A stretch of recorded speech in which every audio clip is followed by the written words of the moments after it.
नाशिकमधील आयटी कंपनीतील धर्मांतराच्या विरोधात सकल हिंदू समाजाच्या वतीने शहरात मोर्चा.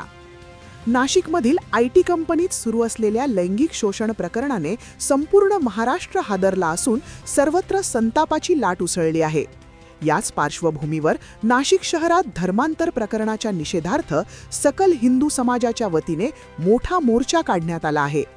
या मोर्चाला मोठ्या प्रमाणात नागरिक आणि कार्यकर्त्यांचा प्रतिसाद मिळत आहे आणि शहरातील वातावरण तापलं आहे. हा मोर्चा कंपनी परिसरातून सुरू होऊन जिल्हाधिकारी कार्यालयाकडे मार्गस्थ झाला. संबंधित आयटी कंपनीत घडलेल्या प्रकरणाच्या निषेधार्थ हे आंदोलन करण्यात आल्याचं सांगितलं जात आहे.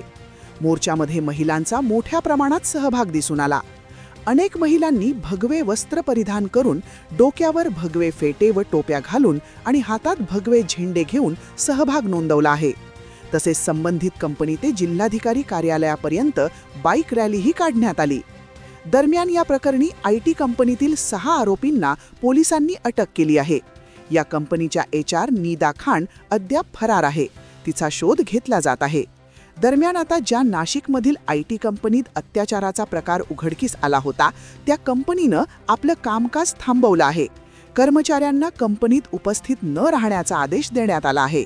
बुधवारी नाशिकच्या आयटी कंपनीत वरिष्ठ अधिकाऱ्यांकडून झाडाझडती घेण्यात आली आहे.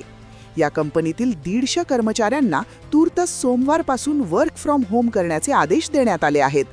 दरम्यान या घटनेमुळे संपूर्ण देशात खळबळ उडालेली आहे.